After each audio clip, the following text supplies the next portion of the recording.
To discuss this, we go now to Norway. Joining us from there, the political scientist REWEND HACO. Welcome, REWEND, to our program. Mrs. Sina Mohammed has said that opening the first overseas Rojava office in Russia is an historical step. How would you evaluate it from the political and diplomatic perspectives, REWEND? Well, this is undoubtedly a major gain for the Kurds in Syria. There has been a long-standing effort from the Kurds of Rojava to gain international recognition ever since the autonomous regions were declared a couple of years ago. And it hasn't been easy. There are many countries in the region, in particular Turkey, who has expressed deep concerns about the developments in Rojava. And they have done everything in their power to disrupt and block the development, trying to deem the Rojava cantons as illegitimate. And it has been trying for years to discredit the PYD, which is the main political party in Rojava, as a terrorist organization. And the reason for this is very clear. Turkey fears that autonomy, de facto self-rule in Syria, might spark similar sentiments among its own Kurdish population. However, all these efforts seems to have had no significant outcome for Turkey. Today, the Kurds are perhaps the most forceful part of the Syrian opposition, both militarily and politically. The three autonomous cantons of Rojava are by far the most stable parts of Syria, and it gives hope of what a potential settlement of the conflict could look like. You know, people living peacefully and so on.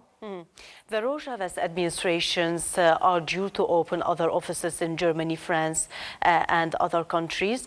Will the Moscow office pave the way for opening more offices, REWEND? Yeah. As I said earlier, I think one has to view the opening of the Moscow office against these developments that I talked about, and within this context. And in this regard, it's a significant gain. Indeed, it's a historical step. Russia is a major power and will play a central role in determining Syria's future. And for it to allow the opening of an office representing the cantons of Rojava will give further legitimacy for the Kurds of Syria. Although I would like to mention that the new office does not enjoy diplomatic status or any internationally recognized legal status. Nevertheless, it is of enormous symbolic significance and reflects the fact that the Kurds of Syria has become a serious political force. And to your questions, certainly yes. For what we can tell, there are plans to open similar offices in several European countries, such as France, Germany, Sweden, even in the US. And this is something that the leadership of the Rojava cantons is going to push for actively in the coming months in order to broaden their political presence. And we know there are plans to open more offices internationally, and the extent to which the Kurds are able to do that is going to be a test of their legitimacy, or at least a test of how willing the international community is to tolerate their presence. The Moscow office is going to give the Kurds confidence and belief that they can establish themselves in more countries. And given the fact that Russia is such a major power, it will open the way for other countries to do the same. As we all are following, REWEND, the Syrian Democratic Forces are advancing at the cost of gang group members who are supported by Turkey and other regional countries. How do you view the achievements of the Syrian Democratic Forces since its formation in October 2015? Well, I think the advances of the SDF have been quite extraordinary. And just as the Rojava cantons provide a good example of how Kurds, Arabs, Assyrians, Armenians can live peacefully side by side, the SDF proves that the same peoples can fight side by side.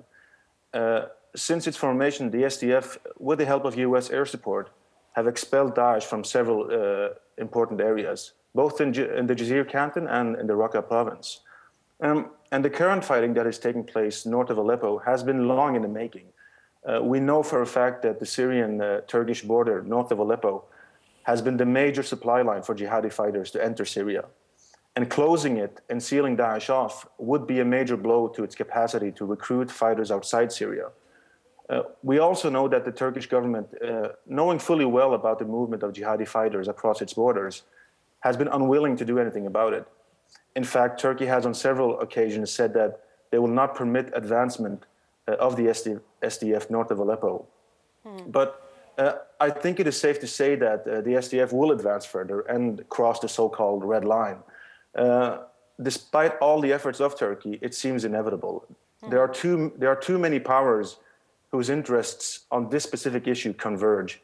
The US needs to seal off the Turkish border in order to weaken Daesh. The Russians have actively been trying to do the same.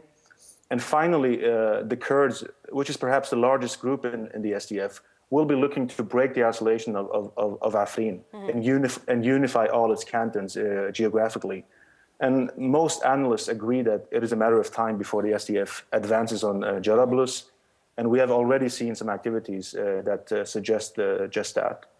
Rewend Hajo, the political scientist, you've been with us from Norway. Thanks a lot for joining our program.